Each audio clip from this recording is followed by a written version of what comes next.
தேவனுடைய நாமத்துக்கு மகிமை உண்டாவதாக. Glory be to the holy name of the Lord.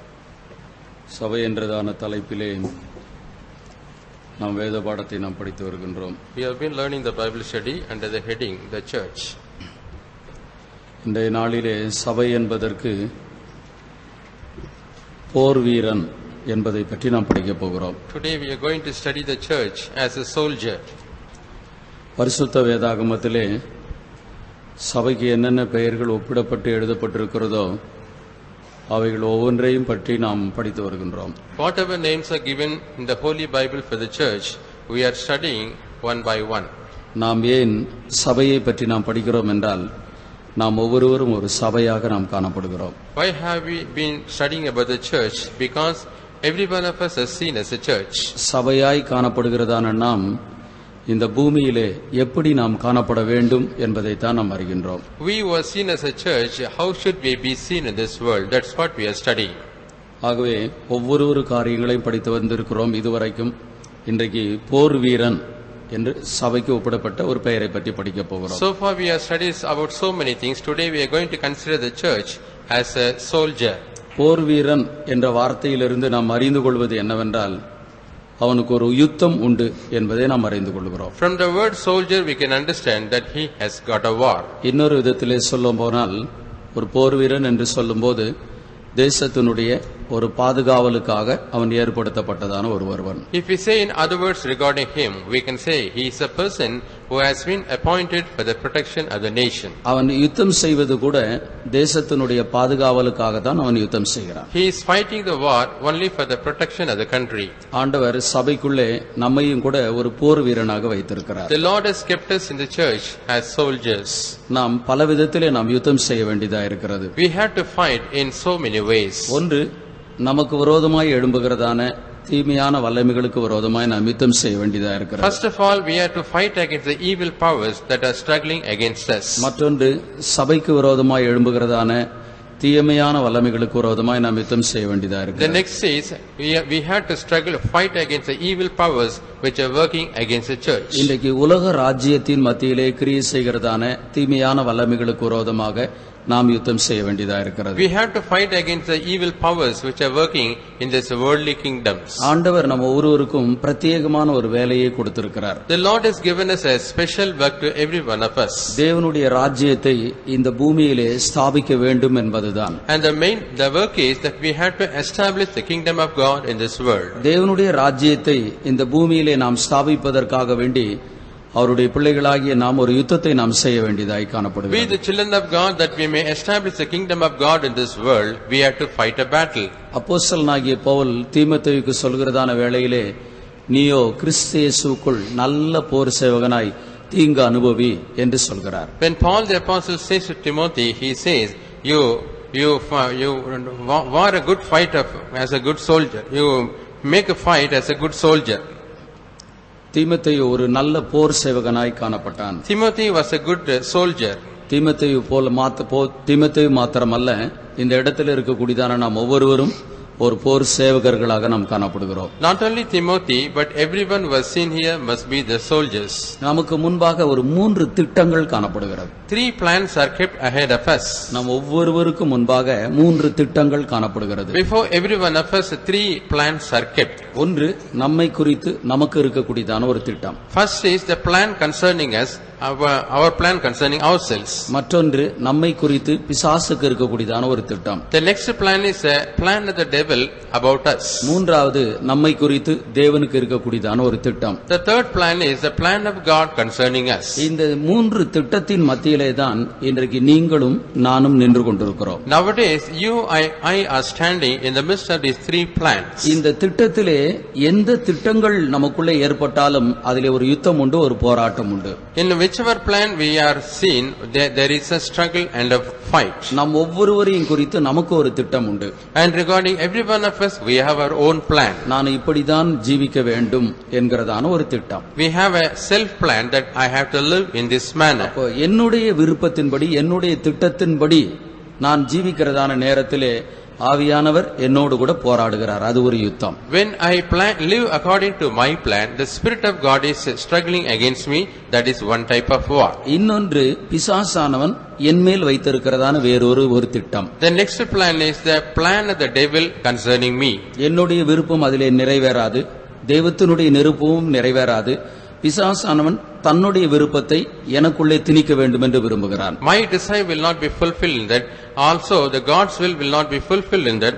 But this devil wants to constrain his will in our life. பிசாசானவன் தன்னுடைய திட்டத்தை எனக்குள்ள கொண்டு வரும்போது ஆவியானவர் அதற்கு விரோதமாய் யுத்தம் செய்கிறார். When the devil is bringing his plan into my life, the Spirit of God is working against it. அடுத்தது ஆவியானவர் ஆண்டவர் என்மேல் வைத்திருக்கிறதான மூன்றாவது ஒரு திட்டம். And the third plan is the plan of God, otherwise the plan of the Spirit of God concerning me. இந்த திட்டத்திற்கு விரோதமாக நானும் செயல்படுகிறேன், பிசாசும் செயல்படுகிறான். Against his plan, myself also is working, also the devil is also working against it. அப்ப எந்த ஒரு நபராய் இருந்தாலும் இந்த மூன்று திட்டத்தின் மத்தியிலே அவர்கள் காணப்படுகிறார்கள். Whoever a person may be, they are seen in the midst of these three plans. இதுல எது நமக்குள்ள ஏற்பட்டாலும் அதனாலே ஒரு போராட்டம், ஒரு யுத்தம் நிச்சயமாக உண்டு. And whatever plan is taking place in our life, because of it, there is a fight. ஒரு குடும்பம் என்று எடுத்துக்கொள்வோம். Let us consider a family. நம்முடைய விருப்பத்தின்படி ஒரு காரியம் நடைபெறாவிட்டால் அது உடனே அது ஒரு பிரச்சனையாய் மாறிவிடுகிறது. Suppose a thing is not taking place according to our desire, it becomes a problem. ஏனென்றால் அவரவர்கள் தங்களுடைய விருப்பத்தை நிறைவேற்ற வேண்டும் என்று விரும்புகிறார்கள். Because everyone wants to fulfill his own desires. இதுபோல இந்த மூன்று திட்டத்திலும் கூட ஒரு யுத்தமானது காத்திருக்கிறது. Therefore a war is waiting in all these three plans. வேதவசனம் சொல்கிறபடி ஆவி மாம்சத்துக்கு விரோதமாகவும் மாம்சம் ஆவிக்கு விரோதமாகவும் போர் செய்கிறது என்று நாம் படிக்கிறோம். We read in the word of God, the spirit is striving against the flesh and the flesh is striving against the spirit. அப்ப நாம் ஒவ்வொருவருக்கும் ஆண்டவர் ஒரு யுத்தத்தை வைத்திருக்கின்றார். Therefore the Lord has kept a war for every one of us. அந்த யுத்தத்தை நாம் ஒவ்வொருவரும் செய்துதான் நாம் தீர வேண்டும். Everyone must join together to fight the battle. அந்த யுத்தத்திலிருந்து நாம் ஒருவரும் இது எனக்கு வேண்டாம் அப்படினு சொல்லிட்டு நாம் விலகி போகவே முடியாது. We cannot go away from the battle saying I don't want this battle. அந்த யுத்தத்தை நாம் செய்து இந்த யுத்தத்திலே ஒரு ஜெயத்தை நாம் பெற்றுக்கொள்ள வேண்டும். We have to wage the war and we have to receive a victory in that war. இந்த யுத்தம் எதுவரைக்கும் என்றால் நம்முடைய பிரதிபலனாகிய பரலோக ராஜ்யத்தை பெறும் வரைக்கும் ஆண்டவர் இப்படிப்பட்ட ஒரு யுத்தத்தை வைத்திருக்கிறார். Till what time we will have this war?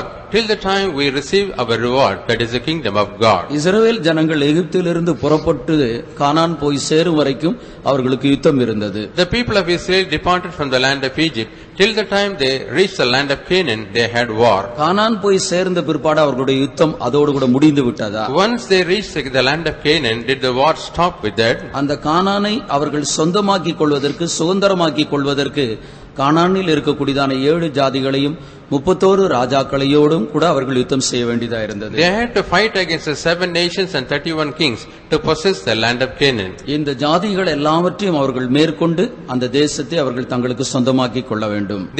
They must overcome all these nations and they must possess that land for their own. நமக்கு பரமகானானுக்கு பரலோகத்துக்கு போன பிற்பாடு நமக்கு போராட்டங்கள், யுத்தங்கள் இல்லை.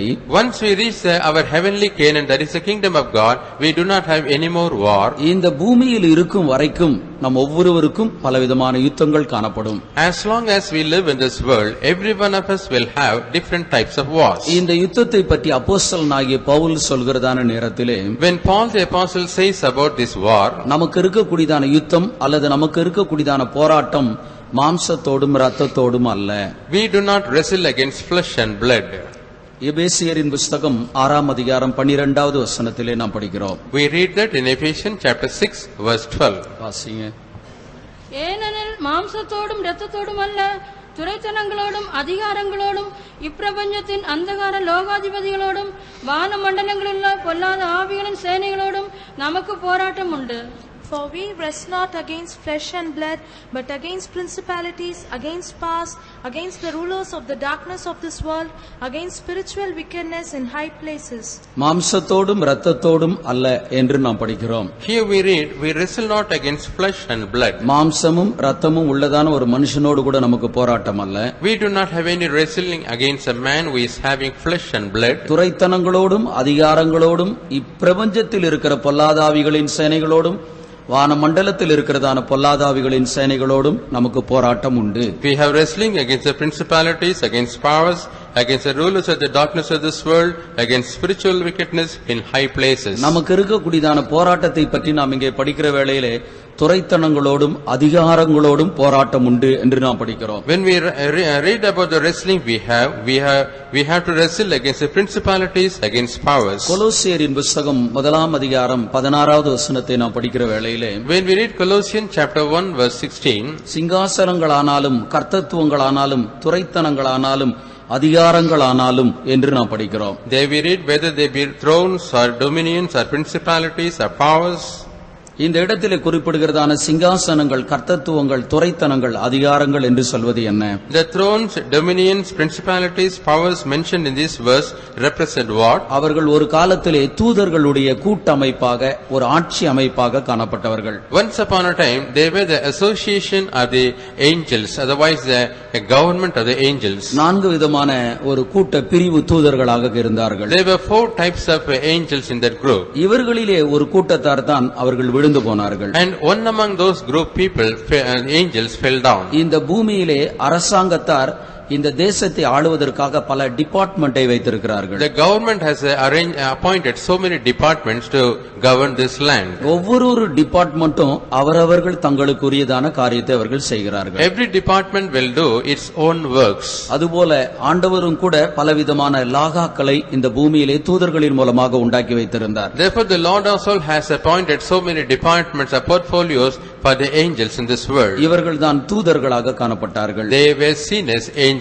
இந்த தூதர்களிலே ஒரு கூட்டத்தினர் அவர்கள் விழுந்து போனார்கள். One group of the angels fell down. இவர்கள் விழுந்து போனாலும் இவர்களுக்கென்று என்ன இலாகா ஒதுக்கப்பட்டதோ அதுபோலவே இன்றைக்கும் அவர்கள் கிரியை செய்து வருகிறார்கள். Even though they fell, whatever department or portfolio was allotted to them, they are continuing to do that. ஒரு மனுஷனை ஆவிக்குரிய வாழ்க்கையிலே அழிப்பதற்கு, ஒரு நபரை கொல்வதற்கு, குடும்பங்களிலே பலவிதமான பிரச்சனைகளை ஏற்படுத்துவதற்கு இந்த தூதர்கள் கிரியை செய்து கொண்டிருக்கிறார்கள். These angels are working so that there may be confusion and problem in the life of a man and a family and in so many other places. சொல்லப்போனால் நமக்கு இருக்கக்கூடியதான அதிகமான ஒரு போராட்டம் பிசாசின் மூலமாக தான் காணப்படுகிறது. If we say so, that is most of our troubles are strugglings is from the devil. 3 விதமான திட்டத்தை பற்றி நான் உங்களுக்கு சொன்னேன். I told you now regarding 3 types of plans. ஒன்று, நமக்குள்ளே நம்மை குறித்து நாம் வைத்திருக்கிறதான ஒரு திட்டம். First of all, our self plan concerning ourselves. இந்த திட்டத்தையும் கூட பிசாசானவன் பயன்படுத்திக் கொள்கிறான். Even the devil is taking advantage of this plan. ஏனென்றால் நாம் இந்த மாம்ச சரீரத்தில் இருக்கிறபடியினால், Because as we are living in this fleshly body, பிசாசானவனுக்கு ஒரு மாம்ச சரீரம் கிடையாது. this devil is not having a fleshly body. மாம்ச சரீரம் உள்ள ஒரு நபரை அவன் பயன்படுத்திக் கொள்கின்றான். He is using a man having flesh and blood. அவர்களுக்குள்ளே தன்னுடைய விருப்பங்கள், தன்னுடைய ஆசைகளை அவர்கள் மூலமாய் நிறைவேற்ற வேண்டும் என்று விரும்புகிறார். The devil decides to fulfill its own desires through that man who is having flesh and blood. அப்ப சரியாய் சொல்லுவோமானால் பிசாசுக்கும் ஆவியானவருக்கும் இருக்கிறதான ஒரு பெரிய யுத்தம் தான் நமக்குள்ளே நடந்து கொண்டிருக்கிறது. If we say correctly, there is a war between the spirit of God and the devil. போர்வீரனாய் காணப்படக்கூடியதான நாம் நமக்கு விரோதமாய் எழும்புகிறதான எல்லா விதமான யுத்தங்களிலும் நாம் ஜெயம் பெற வேண்டும். We were seen as the soldiers of Christ. In all the wars we have to take victory. ஏன் நாம் ஜெயம் பெற வேண்டும்? Why should we take victory? இந்த யுத்தம் என்று சொல்வது பிசாசுக்கும் நமக்கும் இருக்கக்கூடியதான ஒரு யுத்தம். This battle is between us and the devil. ஒரு புறத்திலே நாம் தேவ தூதர்கள், பரிசுத்த ஆவியானவர் காணப்படுகிறார்கள். On the one side we are seen, along with us the spirit of God and the angels are seen. இன்னொரு விதத்திலே விழுந்து போனதான தூதர்கள் காணப்படுகிறார்கள். And the other side the fallen angels are seen. அப்ப 2 கூட்டத்தாரை நாம் காணப்படுகின்றோம். We are seen as 2 groups of people. ஆண்டவரும் தேவ தூதர்களும் நம் கூட இருக்கிறபடியால் நமக்கு வருகிறதான எல்லா விதமான யுத்தத்திலும் நாம் ஜெயம் பெற வேண்டும். As the Lord and the angel, the groups of angels are with us, in all of our battle we have to take victory. நமக்கு வருகிறதான யுத்தத்தை நாம் எப்படி செய்வது என்பதை தான் நம்ம எபேசியரின் புத்தகத்திலே நாம் படிக்கின்றோம். In the book of Ephesians we read how to wage our war. எபேசியரின் புத்தகம் 6ஆம் அதிகாரம் 14வது வசனத்திலிருந்து 17வது வசனம் வரைக்கும் நாம் படிக்கிற வேளையிலே, When we read Ephesians chapter 6 verses 14 to 17, நாம் 11வது வசனத்தை வாசிக்கும்போது, when we read verse 11, நீங்கள் பிசாசின் தந்திரங்களோடு எதிர்த்து நிற்க திராணி உள்ளவர்கள் ஆகும்படிக்கு தேவனுடைய சர்வாயுத வர்க்கத்தை தரித்துக் கொள்ளுங்கள் என்று நாம் படிக்கிறோம். There we read, put on the whole armor of God, that ye may be able to stand against the wiles of the devil. ஏனென்றால் துரைத்தனங்களோடும் அதிகாரங்களோடும் இப்பிரபஞ்சத்தில் இருக்கிறதான பொல்லாத ஆவிகளின் சேனைகளோடும் நமக்கு போராட்டம் உண்டு என்று நாம் படிக்கிறோம். Because we read here, we wrestle not against flesh and blood, but against principalities, against powers, against the rulers of the darkness of this world. இந்த யுத்தத்தை செய்வதற்கு நமக்கு பலவிதமான ஆயுதங்களை நாம் தரித்துக் கொள்ள வேண்டும் என்று வேதம் சொல்கிறது. The Bible says to wage this war, we have to put on so many types of weapons. முதலாவது சத்தியம் என்னும் கச்சையை உங்கள் அறையில் கட்டினவர்களாகும். First of all, having a loins girt about with truth. இரண்டாவது நீதி என்னும் மார்க்க கவசத்தை தரித்தவர்களாயும். Secondly, having on the breastplate of righteousness. மூன்றாவது சமாதானத்தின் சுவிசேஷத்துக்குரிய ஆயத்தம் என்னும் பாதரட்சியை உங்கள் கால்களிலே தொடுத்தவர்களாயும். Thirdly, your feet shod with the preparation of the gospel of peace. நான்காவது விசுவாசம் என்னும் கேடகத்தை பிடித்தவர்களாயும். Fourthly, taking the shield of faith. ஐந்தாவது இரட்சண்யம் என்னும் தலைச்சீராவை நாம் தரித்துக் கொண்டவர்களாயும். Fifthly, we have to take the helmet of salvation. வேத வசனமாகிய ஆவியினுடைய பட்டயத்தையும் நீங்கள் எடுத்துக்கொள்ளுங்கள். You take the sword of the Spirit, which is the word of God. இந்த அதிகாரத்திலே ஒரு கிறிஸ்தவனுக்கு இருக்கக்கூடியதான ஒரு யுத்தத்தையும் அந்த யுத்தத்திலே அவர்கள் தரித்துக் கொள்ளக்கூடியதான அணிகலன்களையும் ஆயுதத்தையும் நாம் படிக்கிறோம். In this chapter we see about the battle kept for a Christian, and during the time of battle what a Christian should put on. இந்த யுத்தம் என்று சொல்வது யாருக்குரியது? And to whom this battle is kept? இந்த யுத்தம் எனக்கும் உண்டு, இந்த இடத்தில் இருக்கிறதான ஒவ்வொருவருக்கும் உண்டு. The battle is for me as well as for every one of you who are seated here. நான் இயேசுவை போல ரொம்ப பக்தியா வைராக்கியமா ஜீவிக்கிறேன் அப்படின்னு சொன்னா அவர்களுக்கு கூட உண்டு. Suppose a person says, I am very godly and I have zeal like the Lord Jesus Christ, for them also this war is kept. ஆண்டவராகிய இயேசு கிறிஸ்துவோடு கூட பிசாசானவன் போராடினான். The devil fought against the Lord Jesus Christ. வேதம் சொல்கிறது சில காலம் அவரை விட்டு பிரிந்து போனான் என்று படிக்கிறோம். The Bible says for some time he departed from him. சில காலம் போனான் என்றால் மீண்டும் திரும்ப வருவான் என்றுதான் அர்த்தம். Because it is written he departed from him for some time, that means he will come again after some time. அப்போஸ்தலனாகிய பேதுரு சொல்லும்போது பிசாசானவன் யாரை விழுங்கலாமோ என்று வகை தேடி சுற்றித் திரிகிறான். The Peter the apostle says the devil is walking about seeking whom he may devour. பிசாசானவன் என்னை சுற்றித் திரிகிறான். The devil is walking around me. என்னுடைய கண்ணுக்கு முன்பாக வரும்போது நான் அவனை பார்க்கிறேன். When he comes before my eyes, I am able to see him. என்னுடைய முதுகுக்கு பின்னாக போகும்போது நான் அவனை அறியவில்லை. When he goes to my back, I don't see him. இதுபோலதான் ஒவ்வொருவரையும் பிசாசானவன் சுற்றித் திரிந்து கொண்டிருக்கிறான். In the same way the devil is walking around every person. ஆண்டவர் நம்மை பரலோக ராஜ்யத்திலே கொண்டு போய் சேர்க்கும் வரைக்கும் ஒரு போர்க்களத்திலே தான் வைத்திருக்கிறார். Till the time the Lord is taking us to the kingdom of God, he has kept us in a battlefield. ஒருவேளை பிசாசானவன் நம்மிடத்திலே போராடுவதற்கு நம்மிடத்தில் எந்த ஒரு குறைகளும் இல்லாமல் இருக்கலாம். Sometimes there may not be any shortcoming in our life that the devil may strive against us. எந்த ஒரு குறைகளும் இல்லாமல் இருக்கிறபடினால் அவன் நம்மிடத்திலே போராடாமல் விட்டு போகிறதில்லை. Because we are not having any shortcoming in our life, it doesn't mean the devil will simply leave us alone. இயேசு சொன்னார், இந்த உலகத்தின் அதிபதி வருகிறான், அவனுக்கு என்னிடத்தில் ஒன்றும் இல்லை. Jesus said, behold, the prince of the world comes unto me, I do not have anything of his. அவரிடத்தில் ஒன்றும் இல்லை தான், அதனால போராடாமல் விட்டானா? It's true that he did not have anything of his, therefore did he leave him. அருமையானவர்களே, இயேசுவினிடத்தில் ஒன்றும் இல்லை, ஆனால் நம்மிடத்தில் எத்தனையோ குறைபாடுகள் உண்டு. Beloved, Jesus did not have anything with him, but we have a lot of things with us. நமக்குள்ள இருக்கக்கூடியதான குறைபாடுகளை இன்னும் அதிகப்படுத்தி நம்முடைய வாழ்க்கையை முற்றிலுமாக அழிக்கும்படிக்கு பிரயாசப்படுகிறார். The devil is trying to aggravate our shortcomings, and still he wants to destroy our life. ஆகவே பிசாசோடு கூட நாம் யுத்தம் செய்கிறதான நமக்கு இந்த 6 விதமான ஆயுதங்களும் அவசியமாக இருக்கிறது. Therefore we who are fighting against the devil, we need all these 6 types of weapons. முதலாவது சத்தியம் என்னும் கச்சை உங்கள் அறையில் கட்டினவர்களாகவும். First of all, having your loins girt about with truth.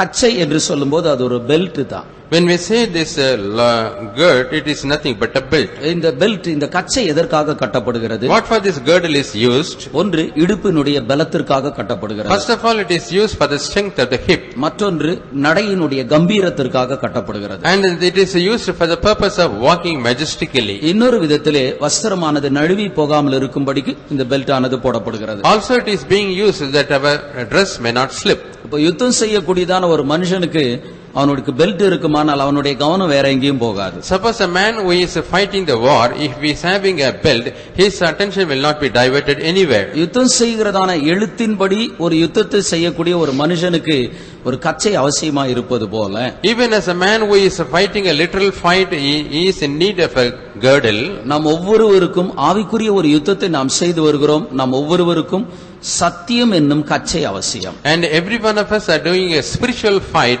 We need the girdle of truth. இந்த சத்தியம் எனக்கூடியதான ஒரு கச்சையை அறையிலே நாம் கட்ட வேண்டும். We have to gird this girdle in our loins. That is the truth. பரிசுத்த வேதாகமத்திலே சொல்லப்படுகிறதான அந்த அறை என்று சொல்வது என்ன? And the loins that is mentioned in the Holy Bible, what does it refer?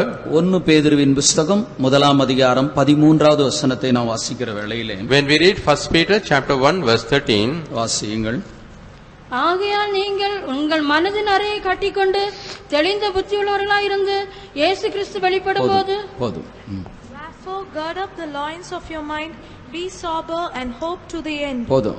அதாவது உங்கள் மனதின் அறையை கட்டிக்கொண்டு, you have to gird up the loins of your mind. இந்த இடத்திலே குறிப்பிடுகிறதான அறை என்று சொல்வது மனதை வெளிப்படுத்துகிறது. The word loins mentioned here, it refers our mind. சத்தியம் என்னும் கச்சையை உங்கள் அறையில் கட்டினவர்களாக, You have to gird this girdle in your loins, that is the truth. அறையாகிய மனதிலே சத்தியமானது நிரம்பி காணப்பட வேண்டும். In our mind, that is the loins, the truth must be filled. பிசாசானவன் இன்றைக்கு வருகிறதான போராட்டத்தை, அதிகமான போராட்டம் சரீரத்திலே கொண்டு வருகிறதில்லை. Nowadays the devil is not bringing these troubles in our body. இன்றைக்கு ஒரு ஆவிக்குரிய மனுஷனுக்கு வருகிறதான போராட்டம் என்று சொல்வது மனதிலே தான் அதிகமான போராட்டங்கள் வருகிறது. Nowadays the struggles comes in the life of a spiritual man, mostly it is mind related. பிசாசும் கூட இருக்கக்கூடிய ஜனங்களை பல விதத்திலே அவன் பிரித்து விடுகின்றார். The devil is also dividing people into many groups. ஒரு கூட்டத்தார் சரீர பிரகாரமாக பலவீனராய் இருப்பார்கள். One group of people will be weak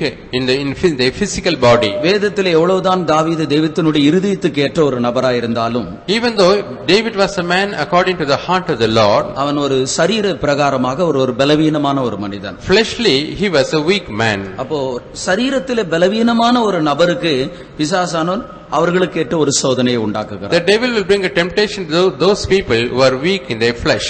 ஆவிக்குரியவர்களை பொறுத்த மட்டும் சரீரத்திலே தங்களுடைய வாழ்க்கையை எந்த விதத்தினால் ஒரு குறைகள் வராதபடிக்கு அவர்கள் தங்களை காத்துக் கொள்கிறார்கள். As far as spiritual people are concerned, they will be vigilant so that they may not fall in their flesh. அப்ப ஆவிக்குரிய மனுஷனோடு கூட பிசாசானவன் செய்கிறதான யுத்தம் எப்படிப்பட்டதென்றால் அவருடைய மனதிலே அவர்களுக்கு பலவிதமான காரியங்களை கொண்டு வருகிறார். Therefore the war of the devil with the spiritual man is, he will bring so many unwanted things in his mind. இந்த மனதிலே ஒரு நபருக்கு எப்படிப்பட்ட எண்ணங்கள் வருகிறதோ அந்த எண்ணங்களுக்கு ஏற்றாற்போல் இந்த இருதயமானது மாற்றப்படுகிறது. Whatever thoughts are flashing in the mind of a person, accordingly his heart is changed. இந்த இருதயம் மாற்றப்படுவது மாத்திரமல்ல, அதோடு கூட சேர்ந்து இந்த சரீரமும் மனிதனுடைய எண்ணங்களுக்கு ஏற்றாற்போல் மாற்றப்படுகிறது. Not only this heart is changed, even this body is also running after it. நான் என்னுடைய மனதிலே நல்ல காரியத்தை நான் கொண்டு வருவேன், ஆனால் என்னுடைய இருதயத்துக்கு ஒரு பெரிய சந்தோஷத்தை உண்டாக்கும். Suppose if I bring good things into my mind, I will have a great joy in my heart. என்னுடைய இருதயத்துக்கு சந்தோஷத்தை உண்டாக்கக்கூடியதான அந்த காரியத்தை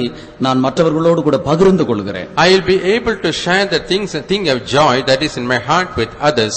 என்னுடைய மனதிலே ஒரு தீமையான ஒரு காரியங்கள் வருகிறதான வேளையிலே, Suppose an evil thing comes to my mind, என் இருதயத்திற்குள்ளே அது ஒரு பெரிய துக்கத்தை கொண்டு வருகிறது. it will bring a great grief into my heart. என் இருதயத்துக்குள்ள வரக்கூடியதான அந்த துக்கத்தையும் கூட நான் மற்றவர்களோடு கூட நான் பகிர்ந்து கொள்கிறேன். I am sharing the grief that comes into my heart with others. அப்போஸ்தலனாகிய பவுல் சொன்னதான சில வசனங்களை நான் படிக்கிற வேளையிலே, When we read certain verses told by Paul the apostle, நான் உங்களை நினைக்கிற போதெல்லாம் என் தேவனை நான் ஸ்தோத்திரிக்கிறேன், துதிக்கிறேன் என்று சொல்கிறார். he says, whenever I think of you, I praise and glorify my God. நான் உங்களை நினைக்கிற போதெல்லாம் நான் என் தேவனை துதிக்கிறேன். Whenever I think of you, I praise my God. என்ன நினைச்சு ஆண்டவரை துதிச்சிருந்திருப்பாரு? Therefore, thinking me me, he would have praised the Lord. என்ன நினைச்சு துதிச்சிருப்பாரு? What he would have thought and praised the Lord. அந்த ஜனங்களுக்குள்ள இருக்கக்கூடியதான நற்கிரியைகள், And regarding the good works that is seen in those people. அவர்களுக்குள்ள இருக்கக்கூடியதான கொடிய தரித்திரத்திலும் உதாரத்துவமாய் கொடுத்ததான காரியங்கள். And the things that is even in their poverty, they gave liberally. ஊழியத்திற்காக வேண்டி தங்களுடைய பிராணனை கொடுத்தது, தங்களுடைய கழுத்ததை கொடுத்தது, தோள் கொடுத்த காரியங்கள். For the sake of the ministry, they gave their life, they gave the shoulder and what not. அப்ப இவைகள் எல்லாவற்றையும் தன்னுடைய மனதிற்குள் வரும்போது, தன்னுடைய சிந்தையிலே வருகிறதான வேளையிலே தன்னுடைய ஆத்மாவிலே இருதயத்திலே தேவனை அவர் துதிக்கின்றார். Therefore when all these things flash in his mind, he is praising and magnifying the name of the Lord. அதே நேரத்தில் ஒரு தீமையான ஒரு காரியம் அவருக்குள் வருகிறது. At the same time an evil thing flashes in his mind. அப்பொழுது அவர் என்ன சொல்கிறார்? At the time what does he say? உங்களை கலக்குகிறவன் தரிப்புண்டு போனால் நலமாயிருக்கும். It is better that he who troubles you be cut off. ஒரு கூட்டத்தார் ஜனங்களை கலக்கி கொண்டிருக்கிறார்கள் என்ற ஒரு சிந்தை அவருக்குள்ளே வருகிறது. He had a thought in his mind that one group of people are troubling the people. அந்த சிந்தை நம்முடைய அவருக்குள் இருதயத்திற்குள் ஒரு துக்கத்தை உண்டாக்குகிறது. And that mind, it created grief in his heart. ஆகவே அவர் என்ன சொல்கிறார் என்றால், கலக்குகிறவன் தரிப்புண்டு போனால் நலமாயிருக்கும் என்று சொல்கிறார். Therefore what does he say? It is better if the person who troubles you may be cut off. அப்போ ஒரு ஆவிக்குரியவர்களோடு கூட பிசாசானவன் வைக்கிறதான யுத்தம் என்று சொல்வது அவர்களுடைய சிந்தனை மண்டையில், அவருடைய சிந்தையிலே தான் அதிகமாக கொண்டு வருகிறார். Therefore the battle of the devil with the spiritual person is, it is connected with their mind. இப்போ நம் ஒவ்வொருவருக்கும் அப்படிப்பட்டதான ஒரு அனுபவம் இருக்கத்தான் செய்யும். For every one of us we will have our own experience. உதாரணமாக என்னை பற்றி இவர் தவறாக நினைக்கிறார் அப்படின்னு ஒரு எண்ணம் வருகிறது என்று வைத்துக்கொள்வோம். For example, regarding me, he is having a wrong understanding. எப்பொழுதும் இவர் என்னை பற்றியே குற்றமாக பேசுகிறவர் அப்படிப்பட்ட ஒரு எண்ணம் வருகிறது. And suppose I think that he is always blaming me. இந்த எண்ணம் என்னுடைய மனதிற்குள் வரும்போதே என் இருதயத்தில் ஒரு எரிச்சலின் ஆவி வந்து விடுகிறது. And when this thought comes to my mind, my heart is filled with the wrath. அந்த குறிப்பிட்ட ஒரு நபரை நான் எண்ணுகிறதான நேரத்திலே ஒரு எரிச்சலின் ஆவி உடையவனாய் நான் காணப்படுகிறேன். When I think about that particular person, I have the spirit of jealousy. இந்த எரிச்சல் என்னுடைய இருதயத்துக்குள் காணப்பட்டு கொண்டிருக்கிறது. And this wrath is seen within my heart. ஒரு சந்தர்ப்பம் வருமா என்று நான் காத்துக் கொண்டிருக்கிறேன். I'll be waiting for an opportune moment.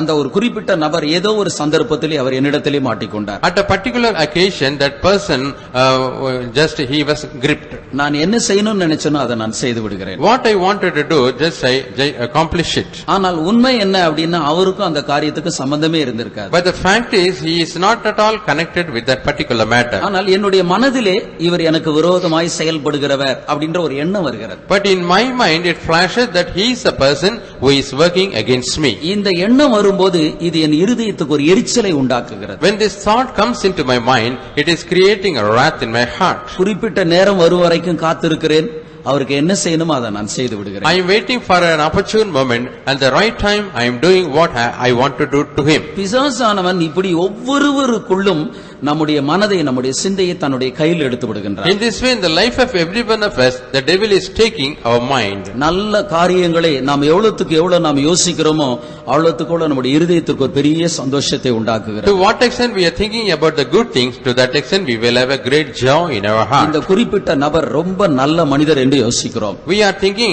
oh, such a particular person is so nice man. எனக்காக வேண்டி அவர் ரொம்ப அக்கறை உள்ளவராய் இருக்கிறார் என்று நான் யோசிக்கிறேன். I am thinking that he is very much concerned about me. இதை யோசிக்கிறதான நேரத்தில் என் உள்ளத்திலே ஒரு சந்தோஷம் உண்டாகிறது. When I think about him in this manner, I have a great joy in my heart. அந்த நபரிடத்திலே நான் அதிக ஒரு ஐக்கியத்தை நான் வைத்துக் கொள்கிறேன். I will have an intimacy with that particular person. அப்போ நமக்கு ஒரு ஆவிக்குரிய நபர்களுக்கு வருகிறதான யுத்தம் என்று சொல்வது அவருடைய சிந்தனை மண்டலத்திலே வருகிறதான ஒரு யுத்தமாய் இருக்கிறது. Therefore the fight that comes to a spiritual person, it is coming in this mind. இந்த காரியத்துல தான் நம்ம ஒவ்வொருவரும் ரொம்ப ஒரு ஜாக்கிரதையாய் நாம் காணப்பட வேண்டியது. In this particular matter, everyone must be very diligent. நம்முடைய சிந்தையில வரக்கூடியதான எல்லா காரியத்திற்கும் நாம் ஒரு முக்கியத்துவம் கொடுத்துடவே கூடாது. We should not give importance to everything that flashes in our mind. நம்முடைய சிந்தையில வருகிறதான எண்ணங்களுக்கு நாம் முக்கியத்துவம் கொடுப்போமானால் நாம் அழிந்து போய் விடுவோம். If we attach importance to every thought that flashes in our mind, we will be destroyed. இதற்கு பைபிள்ல இருந்து எத்தனையோ பேரை நாம் சொல்லிக் கொண்டே போகலாம். From the Holy Bible, we can quote quote so many references. வேதத்திலே தாவீதை எடுத்துக்கொள்வோம். In the Bible, let us consider David. நான் எந்த நாளாயிலும் ஒரு நாள் சவுலின் கையிலே கொல்லப்படுவேன் என்று அவன் இருதயத்திலே சிந்தித்தான். He was thinking in his mind that any one day I'll be killed by the hand of Saul. இந்த சிந்தை வந்த உடனே அடுத்தது தாவீது எங்க நிக்கிறான்? The moment this thought flashed in his mind, where did he stand? அவன் பெலிஸ்தியரின் தேசத்திற்கு போனான். He went to the land of the Philistines. பாருங்க, ஆண்டவர் அவனை அற்புதமா பாதுகாத்துட்டு வந்தாரு. The Lord preserved him in a miraculous way. எந்த நாளாயிலும் ஒரு நாள் கொல்லப்படுவேன் சொன்னா அவன் பெலிஸ்திய தேசத்துக்கு ஓடி போயிட்டான். He said that any one day I'll be killed by the hand of Saul. He fled to the land of Philistines. ஒரு நாளிலே இந்த தாவீதை எண்ணிதான் பெலிஸ்தியர்கள் பயந்தார்கள். One day, thinking about this day with the Philistines were gripped with fear. இஸ்ரவேல் ஜனங்களுக்கு ஒரு பெரிய ஜெயத்தை ஏற்படுத்தி கொடுத்தவன் இந்த தாவீது தான். It is this David who brought a great victory for the people of Israel. யாரிடத்திலே ஒரு பெரிய ஜெயத்தை பெற்றுக்கொண்டானோ அவர்களிடத்துல போய் அடக்கலம் தேடிட்டு இருக்கிறான்.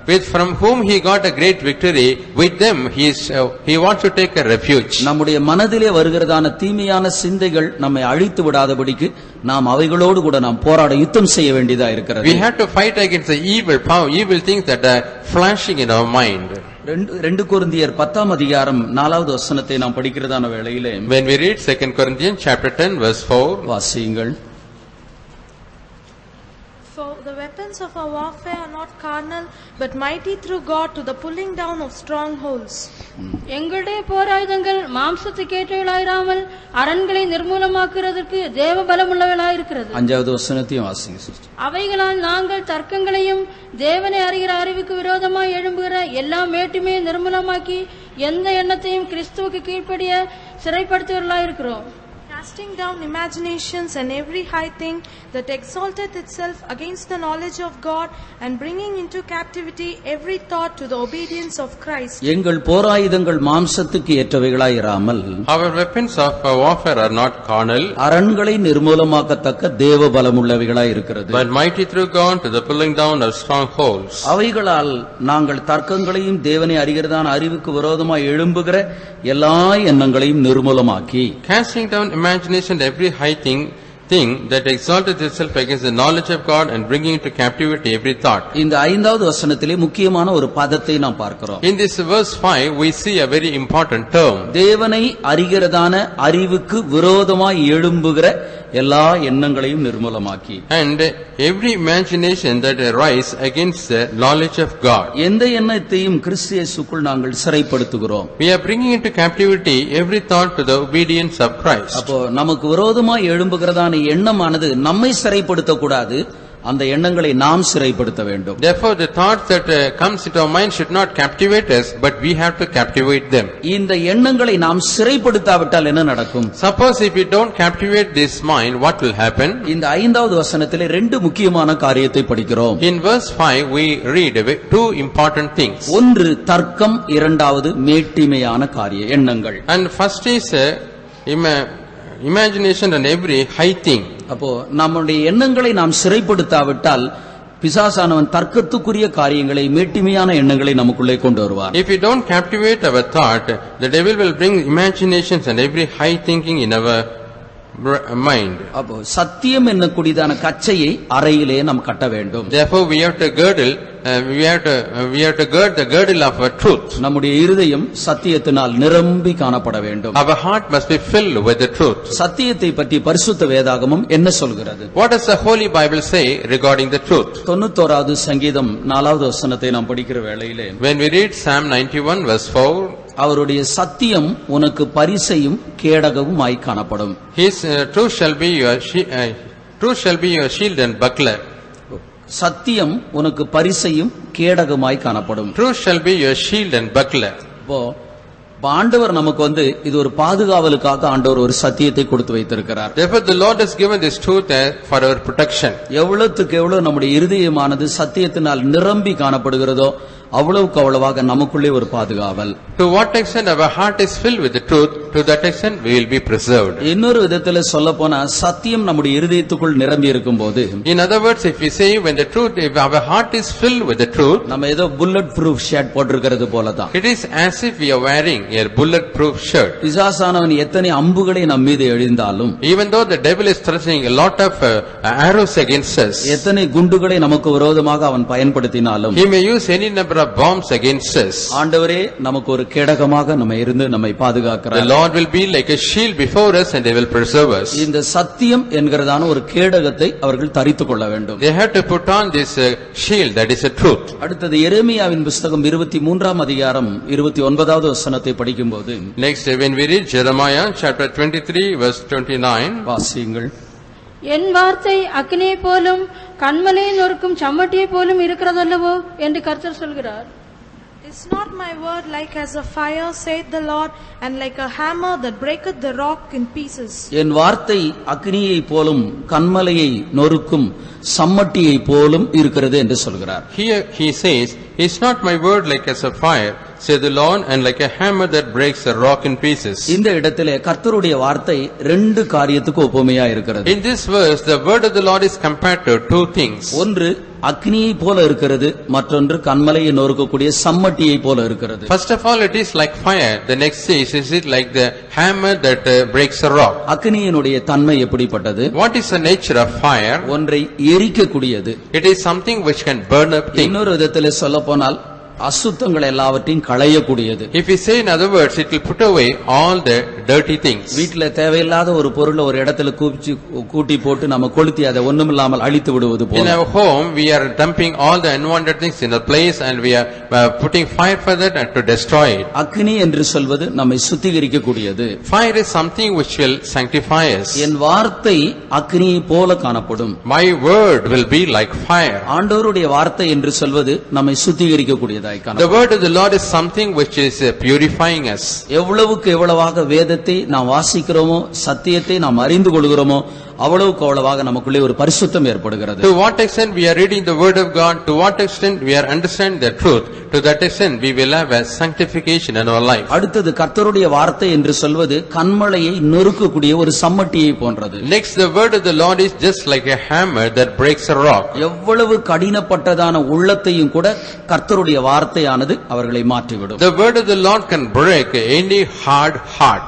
அப்ப எவ்வளவு ஒரு மோசமான ஒரு ஆளா இருந்தாலும் வேத வசனத்தை கேட்கிறதான நேரத்தில் அந்த வேத வசனத்துக்கு அவன் இடம் கொடுத்துட்டு போயிடுறான். A person may be very wicked, but when he hears the word of the Lord and that word is breaking his heart. வேத வசனம் என்று சொல்வது நம்மை பாதுகாக்க கூடியது. The word of the Lord is something which can preserve us. வேத வசனம் என்று சொல்வது நம்மை சுத்திகரிக்க கூடியது, பரிசுத்தமாக்க கூடியது. The word of the Lord is something which can sanctify us and make us holy. எவ்வளவு கல்லான ஒரு இருதயம் உடையவர்களையும் கூட நொறுக்கக்கூடியதான ஒரு சம்மட்டியை போன்றதா இருக்கிறது. It is like a hammer which can break the hard heart which may be to any extent. ஆகவே சத்தியம் என கூடியதான ஒரு கச்சையை நம்முடைய மனதிலே நாம் கட்டிக்கொள்ள வேண்டும். Therefore, we have to gird the girdle of truth in our mind. எப்போதும் நம்முடைய மனதானது சத்தியத்தால் நிரம்பி காணப்பட வேண்டும்.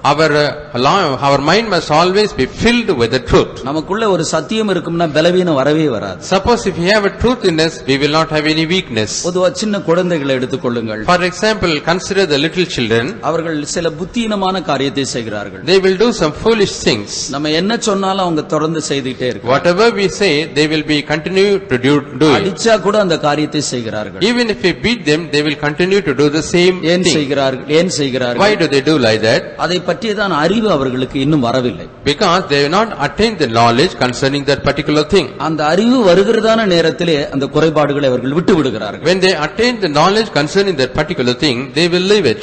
வேத வசனமாகிய அறிவு நமக்குள்ளே வரும்போது, When the word of the Lord, that is the knowledge, comes into us, இந்த அறிவின் மூலமாக நாம் ஒரு போர் வீரனாக நாம் மாற்றப்படுகிறோம். through this knowledge we become the soldier of Christ. நம்மையும் கூட நாம் பாதுகாத்துக் கொள்வதற்கு நாம் ஆயத்தமா இருக்கிறோம். We are well prepared to preserve ourselves. அடுத்தது நீதி என்னும் மார்க்கவசத்தை தரித்தவர்களாகவும் என்று படிக்கிறோம். Next we see the breastplates of righteousness. நம்முடைய இருதயத்தில் மார்பின் பகுதியிலே நீதி எனக்கூடிய மார்க்கவசம் காணப்படும். In our breast there is a breastplate of righteousness. ஒரு யுத்த வீரன் என்று சொல்லும்போது அவனுக்கு ஒரு முக்கியமான பகுதி தான் மார்பு என்று சொல்வது. When we say a man of war, this breast is a very important portion in his body. ஏனென்றால் இந்த மார்பின் பகுதியிலே குண்டு பாயுமானால் அவன் பிழைப்பது ஒரு கடினமான ஒன்று. Suppose if a bomb attack the breast part of his body, it is very difficult to live. ஆக யுத்தம் செய்யக்கூடியதான ஒரு மனிதன் வெண்கலத்திலான ஒரு மார்பதகத்தை அணிந்து கொள்ள வேண்டும். Therefore, a man who is fighting war, he must put on the brazen breastplate. நாம் ஒரு ஆவிக்குரிய ஒரு யுத்தத்தை செய்கிறோம், ஆண்டவர் நமக்கு ஒரு மார்பதக்கத்தை கொடுக்கணும். We are fighting a spiritual fight. The Lord must give us a breastplate. இந்த மார்பதக்கம் என்பதனுடைய ஆவிக்குரிய கருத்து தான் என்ன? What is the spiritual significance of this breastplate? அதாவது நீதி எனக்கூடியதான மார்பதக்கம். Breastplate, that is the righteousness. இந்த நீதி என்ற வார்த்தைக்கு 5 விளக்கத்தை சொல்கிறேன். For the word righteousness, I can give you 5 explanations. இந்த 5 மார்பதக்கம் நமக்குள்ளே காணப்பட வேண்டும். We must have these 5 breastplates in us. இந்த நீதி என்று சொல்வதற்கு முதலாவது யோக்கியமானவைகளை செய்தல். This righteousness means that we have to do that which is right.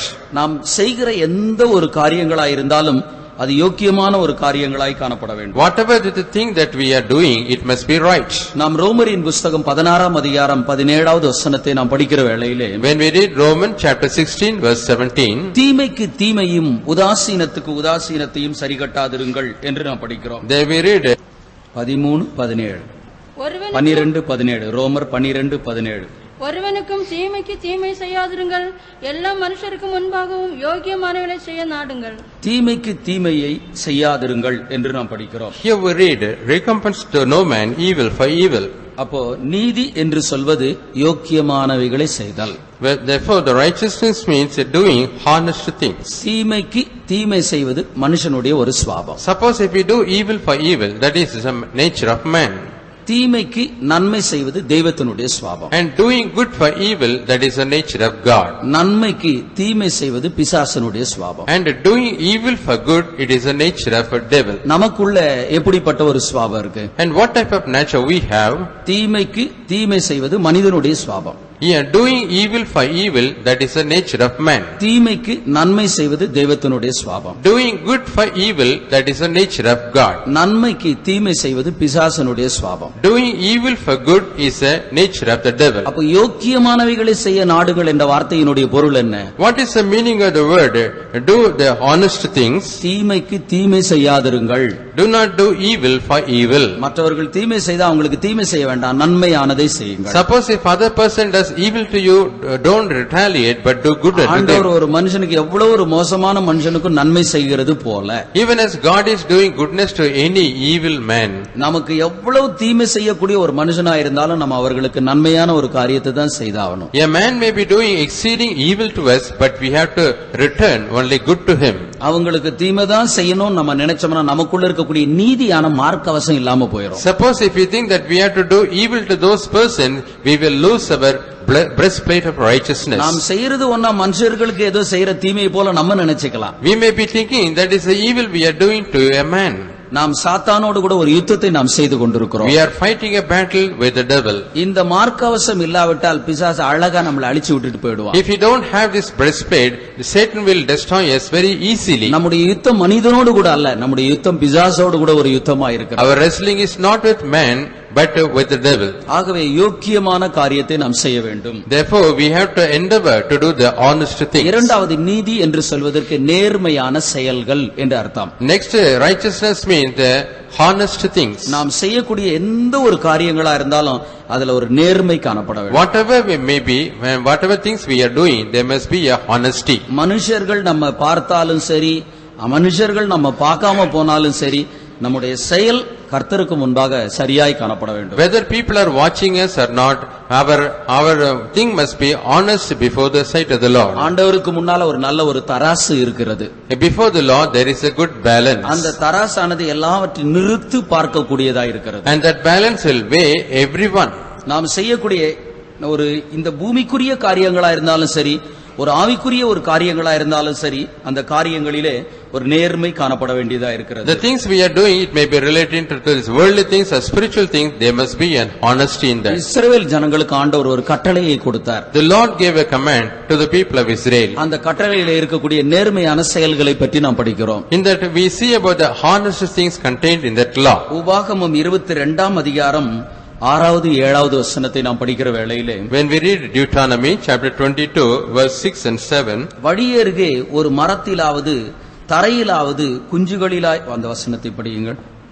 வழியருகே ஒரு மரத்திலாவது தரையிலாவது குஞ்சுகளாயினும் முட்டைகளாயினும் உள்ள ஒரு குருவி கூடு உனக்கு தென்படும் போது தாயானது குஞ்சுகளின் மேலாவது முட்டைகளின் மேலாவது எங்காவது அடை காத்து கொண்டிருந்தால் நீ குஞ்சுகளோட தாயையும் பிடிக்கலாகாது.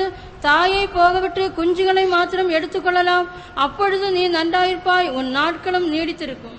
If a bird's nest chance to be before thee in the way in any tree or on the ground, whether they be young ones or eggs, and the dam sitting upon the egg, young or upon the eggs. இது இஸ்ரவேல் ஜனங்களுக்கு ஆண்டவர் கொடுத்ததான ஒரு கட்டளை என்று சொல்லலாம். We can say this is a command of the Lord to the people of Israel. நீ போகிறதான வழியிலே ஒரு தாய்க்குருவியானது அதனுடைய முட்டைகளை அடைகாத்து கொண்டிருக்கிறது. On your way you are finding that a dam is sitting upon the eggs. அல்லது தன்னுடைய குஞ்சுகளோடு கூட தன்னுடைய கூட்டிலே காணப்படுகிறது. Otherwise it is seen in its nest with its young ones. அந்த தாய் பறவையையும் குஞ்சியையும் கூட நீ எடுத்துக்கொண்டு போகாதே.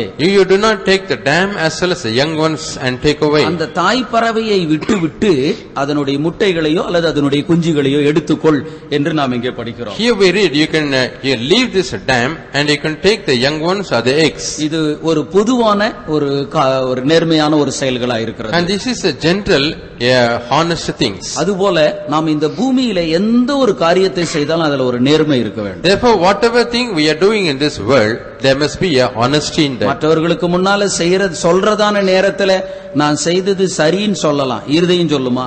But when we speak to others we can say what I have done is right, but will our heart say? நாம் பண்ணதெல்லாம் சரின்னு வாய் சொல்லும், இருதயம் சொல்லுமா? Our mouth will say that whatever I have done is right, will our heart say? நாம் நேர்மையான ஒரு செயல்கள் உடையவர்களாய் நாம் காணப்பட வேண்டும். We must have the honest dealings. நேர்மையான செயல்கள் இல்லாவிட்டால் நம்மோடு கூட பிசாசானவன் போராடி கொண்டே இருப்பான். If you don't have the honest dealings, the devil will always be struggling against us. எத்தனையோ நேரத்துல நமக்கு விரோதமா சில பிசாசனுடைய போராட்டங்களை நம்ம உணர்ந்து இருக்கிறோம் இல்லையா? Most of the times we have understood the strivings of the devil. ஏன் இந்த பிசாசனுடைய போராட்டம் நமக்கு விரோதமா வருதுன்னு நம்ம யோசிச்சு பார்த்திருக்கிறோமா? Have you ever thought why we are having the strivings of the devil? வேதம் சொல்கிறது பிசாசுக்கு இடம் கொடாதிருங்கள். The Bible says don't give room for the devil. கொஞ்சம் இடம் கொடுத்தா இடம் பிடிப்பான் தான் அர்த்தம். If you give a little room he will occupy more space. ஒரு பெரிய பாவத்தை செய்து தான் பிசாசுக்கு இடம் கொடுக்கணும்ன்றதெல்லாம் கிடையாது. It doesn't mean that we have to give room for the devil by committing a heinous sin. நம்முடைய மனசாட்சிக்கு மீறி ஒரு காரியத்தை நாம் செய்தாலே போதும், பிசாசு நமக்குள்ள வந்துருவான். And if you do something against our conscience, devil will come into us. மூன்றாவது நேர்மையான நோக்கம்.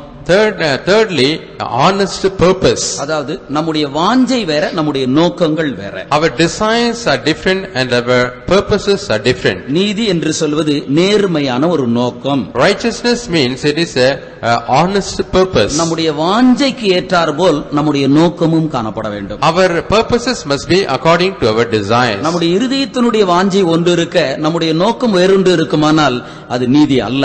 Suppose if the desire of our heart is something and if our purposes are different, that is not the righteousness. வேதத்திலே பிலேயாமை பற்றி நாம் படிக்கிற வேளையிலே In the Bible when we study about Balaam, நீதிமான் மரிப்பது போல நான் மரிப்பேனாக. he says let me die the death of a righteous man. என் முடிவு அவன் முடிவு போல் ஆகுவதாக. Let my end be like that of him. நீதிமான் மரிப்பது போல நான் மரிப்பேனாக. Let me die the death of a righteous man. என் முடிவு அவன் முடிவு போல் ஆவதாக. Let my end be like his end. இந்த இடத்திலே பிலேயாமனுடைய வாஞ்சையை நாம் படிக்கிறோம். In this place we read about the desire of Balaam. அவனுடைய வாஞ்சை எப்படிப்பட்ட வாஞ்சை? How was his desire? நீதிமான் மரிப்பது போல நான் மரிப்பேனாக. Let me die the death of a righteous man. என்னுடைய முடிவு அவன் முடிவு போல் இருப்பதாக. Let my end be like that of him. அவனுடைய வாஞ்சை அப்படி இருந்தது. ஆனால் அவனுடைய முடிவு நீதிமான போல செத்தானா?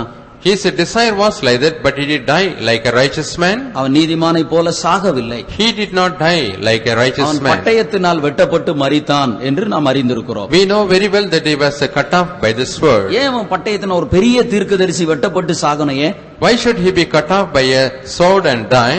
அவனுடைய நோக்கம் சரியில்லை. Because his purpose was not correct. இஸ்ரவேல் ஜனங்களை சபிக்கும்படிக்கு போகிறான். He is proceeding to curse the people of Israel. அவனால் சபிக்க முடியவில்லை. He could not curse. எப்படியாயினும் அந்த கணத்தையும் பணத்தையும் பொருளையும் வாங்கிக் கொள்ள வேண்டும் என்று யோசிக்கிறான். He was trying to somehow get honor, money and substance. Palak ராஜாவுக்கு தீமையான ஒரு ஆலோசனையை கொடுத்து விட்டு வருகிறான். He is giving a wrong counsel to King Balak. அந்த ஜனங்களோடு கூட கர்த்தர் இருக்கிறார். The Lord is with those people. அவர்களை யாரும் ஒன்னும் சபிக்கவே முடியாது. Nobody can ever curse those people. அந்த ஜனங்களுக்குள் இருக்கிற பரிசுத்தம் அவர்களை விட்டு போய்விடுமானால், perhaps the holiness that is in the people depart from them. அவர்களை ஈஸியா நீ மேற்கொள்ளலாம் என்று ஆலோசனை சொல்லி தருகிறார். He gave a counsel saying you can easily conquer them. ஆகவே பாலாக் ராஜா இந்த ஆலோசனையை கேட்டபோது தன்னுடைய மோவாபினுடைய பெண்களை இஸ்ரவேல் பாளையத்திற்குள் அனுப்பி வைக்கிறான். Therefore when King Ahab heard about this, he sent the Moabitess women into the camp of Israel. ஜனங்கள் திட்டுப்பட்டு போனார்கள். The people were defiled. அப்போ நம்முடைய நோக்கம் சரியான ஒரு நோக்கமாய் காணப்பட வேண்டும். Therefore our purpose, our aim must be the right one. நான் கொடுக்கிறதான இந்த விளக்கத்திற்கு அநேக அர்த்தங்கள் டெக்ஸ் வேத புத்தகத்திலிருந்து தருகிறேன். For the explanation I am giving from the Dix Bible. ஏதோ பெரிய விளங்கியோ உட்கார்ந்து காத்திருந்து ஜெபம் பண்ணி அப்படி இதுக்கு இந்த அர்த்தத்தை தருகிறேன் என்பதல்ல. You don't think that I am waiting the presence of God hours together to give this meaning.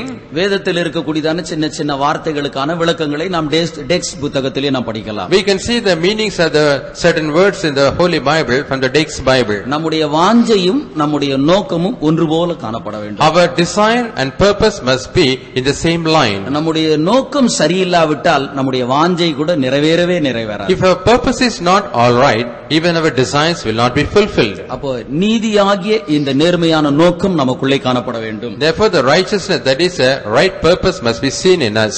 அடுத்தது நீதி என்று சொல்வது அன்புடன் சத்தியத்தை கைக்கொள்ளுதல். Next, righteousness means following the truth with love. அல்லது அன்புடன் சத்தியத்தை மற்றவர்களுக்கு போதித்தல். Otherwise teaching the truth to others with love. அப்போ ஆண்டவருடைய சத்தியத்தை கைக்கொள்றதுக்கு எனக்கு அன்பு வேணும், சத்தியத்தை மற்றவர்களுக்கு போதிக்கிறதுக்கு மற்றவர்களுக்கும் அன்பு வேண்டும். To keep the truth of the Lord, I need love. To teach others also, I need love. போதிப்பதற்கு வேண்டும், கைக்கொள்வதற்கும் வேண்டும். To teach as well as to keep, we need love. அப்ப இரண்டு காரியத்தை செய்யும்போது எனக்குள்ளே நீதி காணப்படுகிறது. When we do these two things, I will have righteousness in me. அப்ப இந்த அன்புடன் சத்தியத்தை கைக்கொள்ளக்கூடிய காரியத்தில் நாம் குறைவுள்ளவர்களா இருக்கிறோம். In the matter of keeping the truth with love, we are running behind. இன்னும் கொஞ்ச நாள் ஆகட்டும், அதற்கு பிற்பாடு இந்த சத்தியத்தின்படி நாம் ஜீவிக்கலாம்னு ஒத்தி போடுறோம். We are delaying, saying let some more days go, then we shall live according to this truth. வாலிபனா இருக்கக்கூடிய ஒரு மனுஷன் அவன் சத்தியத்தை இன்னும் கொஞ்ச நாளைக்கு பிற்பாடு செய்யலாம்னு நினைக்கிறான். A man who is a youth, he thinks he can keep the truth after some time. ஆண்டவர் நமக்கு கொடுக்கிறதான எந்த ஒரு சத்தியங்களா இருந்தாலும் அந்த சத்தியத்தை நம்ம நாள் கடத்தி போடக்கூடாது. Any truth that is given to us by the Lord, we should never delay to practice it. இஸ்ரவேல் ஜனங்களை ஆண்டவர் பஸ்காவை ஆசரிக்கும்படிக்கு சொன்னதான நேரத்திலே, when the Lord commanded the people of Israel to observe the Passover,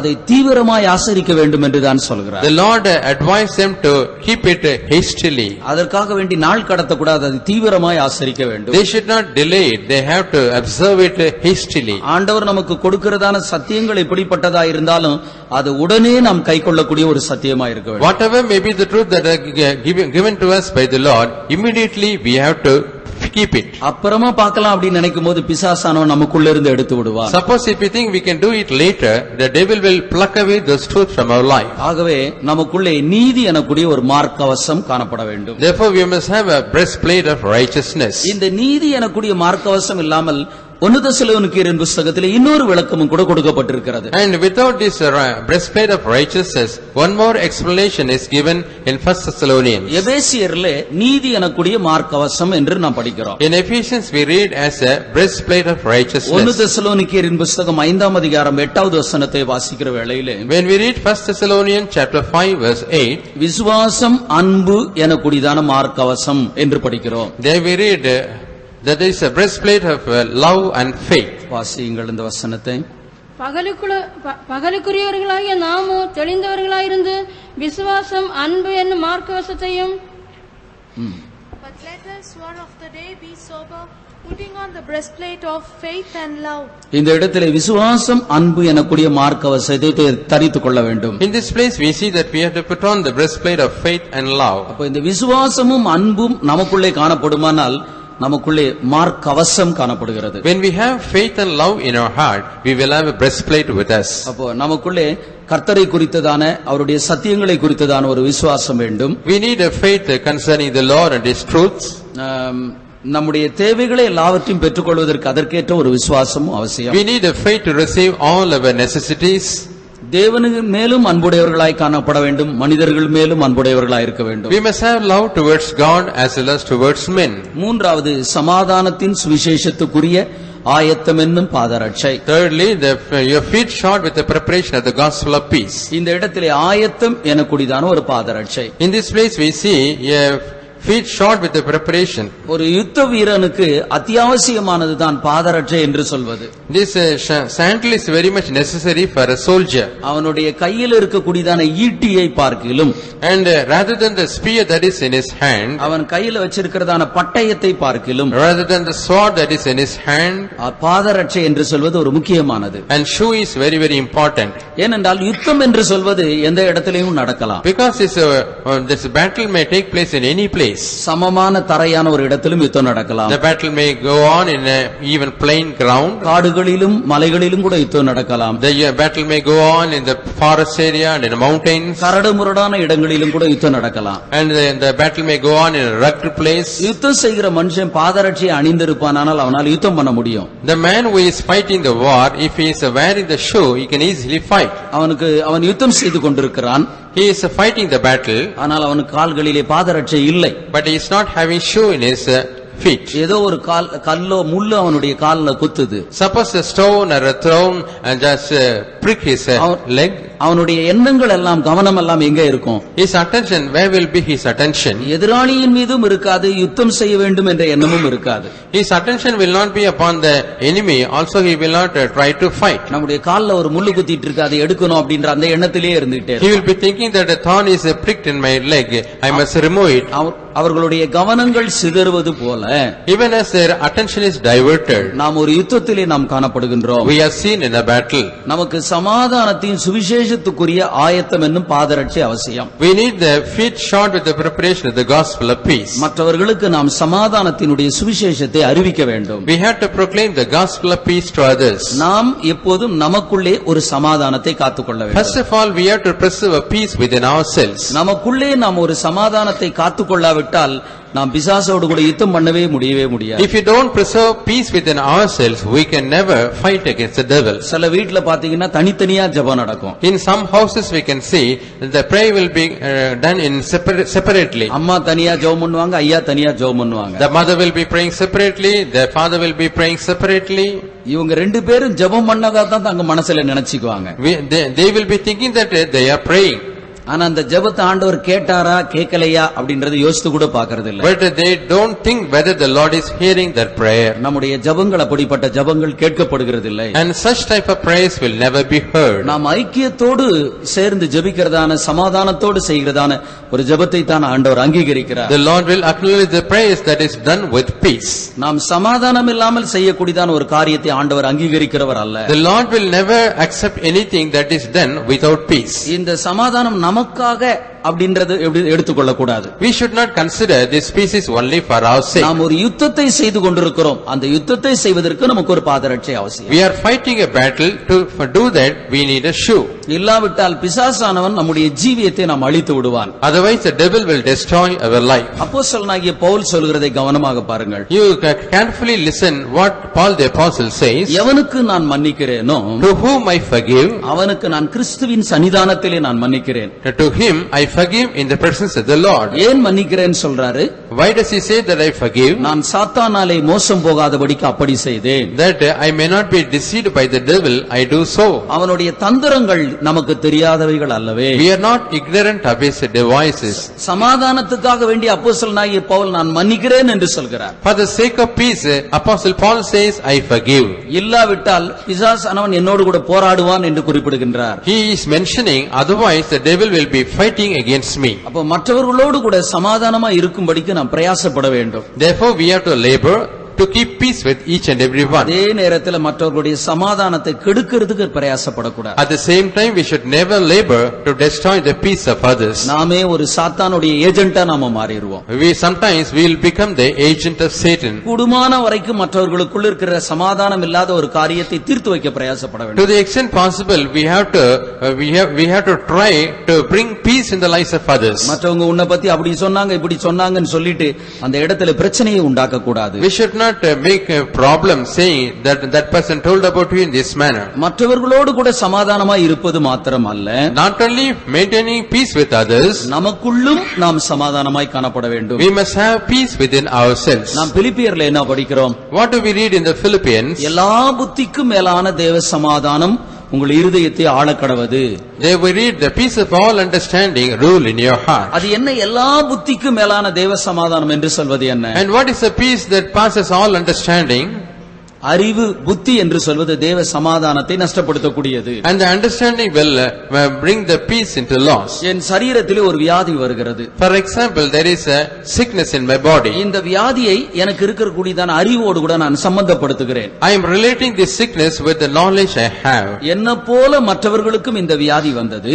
And others also fell ill just like me. அந்த வியாதி உள்ளவர்கள் மரித்து போனார்கள் என்று நான் யோசித்து பார்க்கிறேன். I am thinking the person who were affected with that sickness died. இந்த எண்ணம் எனக்குள்ளே வரும்போது என்ன ஏற்படுது? When this thought comes into my mind, what will happen? எனக்குள்ள இருக்கிற நான் சமாதானத்தை நான் இழந்து போய் விடுகிறேன். I am losing the peace that I have got. என்னுடைய அறிவானது சமாதானத்தை இழந்து போகும்படிக்கு செய்கிறது. My knowledge causes my peace to be lost. நானும் மரிச்சு போயிடுவோம் போல, நானும் செத்து போயிடுவோம் போல, அவங்க எல்லாம் செத்து போயிட்டாங்க, அப்படி ஒரு எண்ணம் உண்டாகிறது. And I will have a thinking like this, those people died, I also will die. நாம் ஏதோ ஒரு தொழிலை நாம் செய்கின்றோம். For example, we are doing some business. அதிக பணம் கொடுத்து ஒரு பொருளை நாம் வாங்கி வைத்து விட்டோம். Paying a lot of money, we have purchased one particular thing. ஆனால் திடீரென்று யோசிக்கிறோம், அந்த பொருளினுடைய விலையானது ரொம்ப குறைந்து போய்விட்டது. And all of a sudden we think that the price of the commodity has come down. இனிமேல் அந்த பொருளானது கூடவே கூடாது, அதே விலையில தான் இருக்கும் அப்படின்ற ஒரு எண்ணம் நமக்குள்ளே வந்த உடனே We are thinking that the cost of the commodity will never rise, it will be in the same price. இந்த அறிவானது நம்முடைய சமாதானத்தை இழந்து போகும்படிக்கு செய்கிறது. This knowledge causes to lose our peace. எல்லா புத்திக்கு மேலான தேவ சமாதானம் உங்கள் இருதயத்தை ஆளக்கடவது என்பது என்ன? And what is the peace that passes all understanding rule your heart? தாறுமாறான எண்ணங்கள் வரும்போது இதை நம்ம மேற்கொள்ளணும். When these thoughts that topsy-turvy come, we have to overcome them. நம்முடைய சமாதானத்தை கெடுத்து போடக்கூடியதான எண்ணங்கள் வரும்போது இவைகளை நாம் மேற்கொள்ள வேண்டும். When the thoughts that are destroying our peace comes, we have to overcome them. நம்மிடத்தில் எல்லா ஆயுதங்களை பார்க்கிலும் இந்த பாதரட்சை எனக்கூடியதான ஆயுதம் முக்கியமான ஒரு ஆயுதம். And more than all the other weapons, we need this shoe very badly. இது சத்துருவை தாக்கக்கூடிய ஆயுதம் அல்ல, இது நம்மை தற்காக்கக்கூடிய ஆயுதம். And this is not a weapon which is attacking the enemy, but this is a weapon which will preserve us. இந்த தற்காக்கக்கூடிய ஆயுதம் இருந்துச்சுனா தான் எதிராளியோடு கூட யுத்தம் பண்ணி அவனை தாக்க முடியும். Only if we have this weapon that can preserve us, we can attack the enemy. அடுத்தது விசுவாசம் என்னும் கேடகத்தை கையிலே பிடித்தவர்களாகும் என்று படிக்கிறோம். Next we see we have to take the shield of faith. விசுவாசம் என்னும் கேடகத்தை நீங்கள் பிடித்துக் கொள்ளுங்கள். We have to take the shield of faith. இந்த விசுவாசம் ஒரு கேடகமாய் காணப்படுகிறது. This faith is seen as a shield. ரெண்டு விதத்திலே ஒரு விசுவாசத்தை பற்றி சொல்கிறேன். I tell you about faith in two ways. ஒன்று ஆவிக்குரிய வாழ்க்கையிலே முன்னேறி போவதற்கு ஏற்ற ஒரு விசுவாசம். First of all, a faith to make progress in our spiritual life. மற்றொன்று குடும்ப வாழ்க்கையிலே முன்னேறுவதற்கு ஏற்றதான ஒரு விசுவாசம். The other faith is that we may make progress in our family life. இந்த பூமியில ஆவிக்குரிய வாழ்க்கையிலும் சரி குடும்ப வாழ்க்கையிலும் முன்னேறி போறதுக்கு ஒரு விசுவாசம் அவசியம். We need faith to make progress in our spiritual life as well as in family life. இன்னும் ஒரு பொதுவான ஒரு விசுவாசத்தை பற்றி சொல்கிறேன். I want to tell you about a general faith. ஒருவர் ஒருவரை பற்றி விசுவாசிக்க வேண்டும். One person must believe the other person. கணவன் மனைவியை விசுவாசிக்க வேண்டும், மனைவி கணவனை விசுவாசிக்க The வேண்டும். husband must believe the wife and the wife must believe the husband. எங்கேயோ வேலைக்கு போயிட்டு கொஞ்சம் லேட்டா வராரு, பரிவோடு விசாரிக்க வேண்டியதுதான். Suppose this husband is coming late from his office, the wife must inquire with love. ஏன் தாமதமாச்சின்னு சொல்லிட்டு அன்போடு பரிவோடு உரிமையோடு விசாரிக்க வேண்டியதுதான். With all care and concern, the wife must inquire the husband why you got delayed. மனதுக்குள்ள வேற எதையாவது ஒண்ணு வச்சுக்கிட்டு நம்ம விசாரிக்க கூடாது. We should not keep something else in our mind and inquire the husband. கணவனும் மனைவியும் ஒருவரை ஒருவர் நம்ப வேண்டும், அவர்கள் விசுவாசிக்க The வேண்டும். husband and wife must believe each other. வேதத்தில் அன்புக்கு பல பகுதிகளை நாம் படிக்கிறோமே. In the Bible, we see so many aspects of love. அன்பு சகலத்தையும் நம்பும் விசுவாசிக்கும் என்று. The love will believe everything, it will bear everything. ஒருவருக்கொருவர் அன்புடையவர்களாய் நாம் காணப்படுவோமானால் ஒருவரை ஒருவர் நாம் நம்ப வேண்டும், விசுவாசிக்க If வேண்டும். we are having love with each other, we have to believe each other. எப்படிப்பட்ட விசுவாசம் இல்லாட்டாலும் பிசாசு உள்ள பூந்துருவான் அந்த குடும்பத்துக்குள்ள. If we do not have this type of faith, the devil will play in the family. உங்க குடும்பத்தை கெடுக்கிறதுக்கே சிலர் ஆலோசனை சொல்லுவாங்க. Some people will give counsel to destroy your family. நான் இவரை அங்கே பார்த்தேன் இங்கே பார்த்தேன்னு சொல்லுவாங்க. They will come and say, oh, I saw your husband in this place and that place. முற்றுப்புள்ளி வைக்கணும். என்னுடைய கணவனை பத்தி எனக்கு தெரியும், என் மனைவியை பத்தி எனக்கு தெரியும், இதை பத்தி நீங்க தயவு செய்து சொல்ல வேண்டாம் அப்படின்னு சொல்லிட வேண்டியது. Immediately we have to put a full stop saying, no, I know about my husband, I know about my wife, you need not to tell about my husband or wife. அடுத்தது இரட்சண்யம் என்னும் தலைச்சீரா. Next is the helmet of salvation. இந்த இரட்சண்யம் என்னும் தலைச்சீரா என்பதனுடைய அர்த்தம் என்ன? What is the meaning of this helmet of salvation? இது வருகையின் நம்பிக்கையை வெளிப்படுத்துகிறது. This reveals the hope of the coming of the Lord. இந்த இரட்சண்யம் என்னும் தலைச்சீராவுக்கு அநேகர் தவறான ஒரு விளக்கத்தை எழுதி இருக்கிறார்கள். And many people have given a wrong interpretation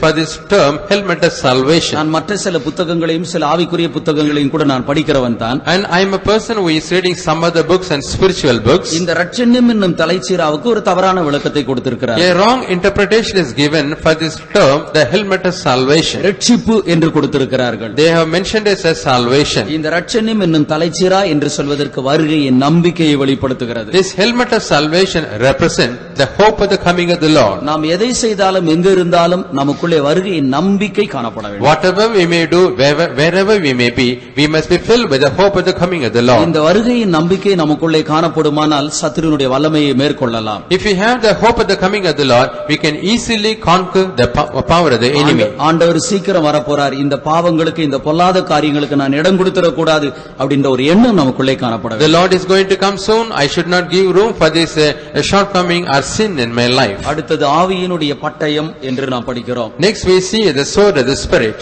இந்த 5 ஆயுதங்களை பற்றி நாம் படிக்கிற வேளையிலே When we study about these 5 types of weapons, இவைகளெல்லாம் தற்காக்கக்கூடிய ஆயுதம். these weapons are the weapons which are preserving us. 6வது ஆயுதம் தாக்கக்கூடிய ஆயுதம். The 6th weapon is something that attacks the enemy. இதுதான் ஆவியினுடைய பட்டயம் என்று சொல்வது. And that is the sword of the spirit. நம்ம தற்காத்துக் கொள்ளவும் செய்யணும், மற்றவர்களை எதிராளியை நம்ம தாக்கவும் செய்யணும். We have to preserve ourselves, at the same time we must attack the enemy. இந்த 5 ஆயுதத்தையும் நான் போட்டிருக்கிறேன் அப்படின்னு சொல்லிட்டு சும்மா நிக்க கூடாது. And we should not simply stand saying I have put on all these 5 weapons. சத்துருவோடு கூட யுத்தம் பண்ணுவதற்கு ஆவியினுடைய பட்டயம் அவசியம். To fight against the devil we need the sword of the spirit. வேத வசனம் ஒரு பட்டயமா இருக்கிறது. The word of the Lord is a sword. அது இருபுறமும் கருக்குள்ள ஒரு பட்டயம். And it's a two-edged sword. அவர் தன்னுடைய வாயின் பட்டயத்தினால் யுத்தம் பண்ணுவார். Then he will fight with the sword of his mouth. பரிசுத்த ஆவியினுடைய அபிஷேகமும் கூட ஒரு பட்டயமா இருக்கிறது. Even the anointing of the Holy Spirit is a sword. இந்த பட்டயங்களை நாம் வைத்துக் கொள்ள வேண்டும். We have to keep these swords with us. அருமையானவர்களே,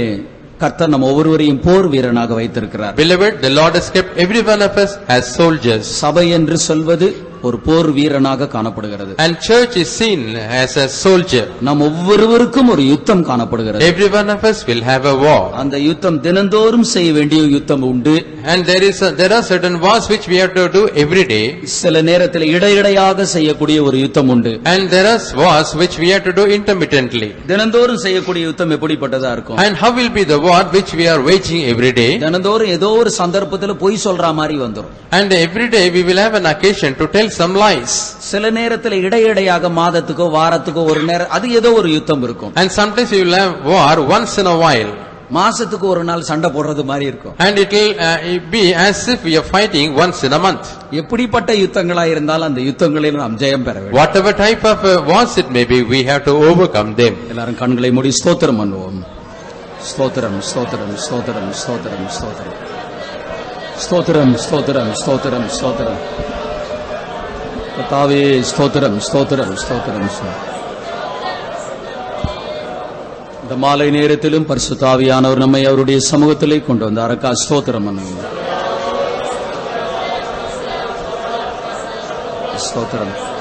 இந்த சத்தியம் நம்ம ஒவ்வொருவருக்கும் ஒரு பிரயோஜனமா இருக்கணும். ஸ்தோத்திரம் பண்ணுங்க.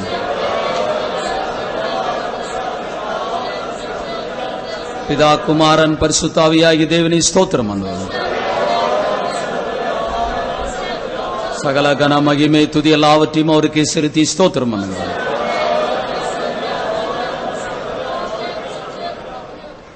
കർത്താവേ നല്ല യേശുവേ നല്ല വേലയ്ക്കായി സ്തോത്രം. ആശീർവദിക്കപ്പെട്ട കർത്താവേ, இந்த மாலை வேளையிலும் നമ്മുടെ സമൂഹത്തിൽ ഞങ്ങൾ കൂടവും പാടവും തുതിക്കവും നമ്മുടെ വചനങ്ങളെ ധ്യാനിക്കവും നിർത്തുന്ന കൃപകൾക്കായി സ്തോത്രം. ഞങ്ങൾ ഇന്ന നാட்களில் പഠിച്ചുകൊണ്ടിരിക്കുന്നതാണ് വേദപാഠത്തിൽ കർത്താവേ ഇൻறைய ദിനവും പോർച്ചേവകനെ കുറിച്ച് കർത്താവേ സഭയെ കർത്താവ് ഒപ്പിട്ട് പേശുമ്പടി നീർ കൃപ ചെയ്തപടി ആ സ്തോത്രം.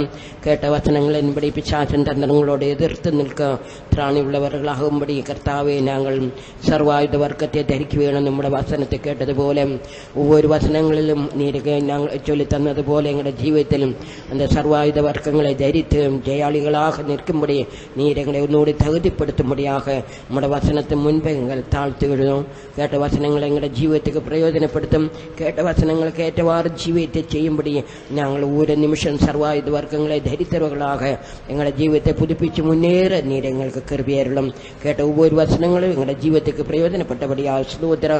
വന്നദാന ജനങ്ങൾക്കായ സ്തോത്രം. തങ്ങളെ ഓരോരുവരെയും പുതുപ്പിക്കുകയും ഉയർപ്പിക്കുകയും ചിത്തം കൊണ്ടപടിയായ സ്തോത്രം. തുടർന്ന് നമ്മുടെ സമൂഹം കൂടിയിരിക്കും. ഇരവിൽ നടക്കും ജപത്തെ ഭാരമെടുക്കും ജപിക്കാൻ അനേകരെ കൊണ്ടുവരും. നമ്മുടെ സമൂഹത്തിൽ ഇനി അധികமாக കാത്തിരുന്ന് ഞങ്ങളുടെ ബലനെ പുതുപ്പിച്ച് ആവിക്കുரிய പട്ടയങ്ങളെ ധരിത്തവர்களாக സർവായുധ വർക്കം ധരിത്തവர்களாக മുന്നേറി ചെല്ല ജയാളികളാக പിശാചൻ തന്ത്രങ്ങളോട് എതിർത്ത് നിന്ന് ജയിക്കാം. തീങ്ങ് നാളിൽ കർത്താവ് ഞങ്ങൾ നമ്മുടെ സമൂഹത്തിൽ ജയാളികളായി നിൽക്കുമ്പടി നീരങ്ങളെ ഒന്നുകൂടി തകുതിപ്പെടുത്ത കൃപയാലങ്ങളെ വഴി നടത്തിയാലും നമ്മുടെ വലിയ നമ്പിക്കിനാൽ ഞങ്ങളെ നിരപ്പും. നമ്മുടെ കരങ്ങളെ താഴ്ത്തി തരികയും യേശുവിന്റെ നാമത്തിൽ പിതാവേ. நம்முடைய கர்த்தராகிய இயேசு கிறிஸ்துவின் கிருபையும் பிதாவாகிய தேவனுடைய அன்பும் பரிசுத்தாவியானவருடைய அந்யோன்ய ஐக்கியமும் காவலும் கூடியிருக்கிற அனைவரோடும் இயேசு கிறிஸ்துவின் வருகை மாத்திரம் கூட இருப்பதாக. அல்லேலூயா. ஸ்தோத்திரம். இரவு 10 மணிக்கு ஜெபம் உண்டு.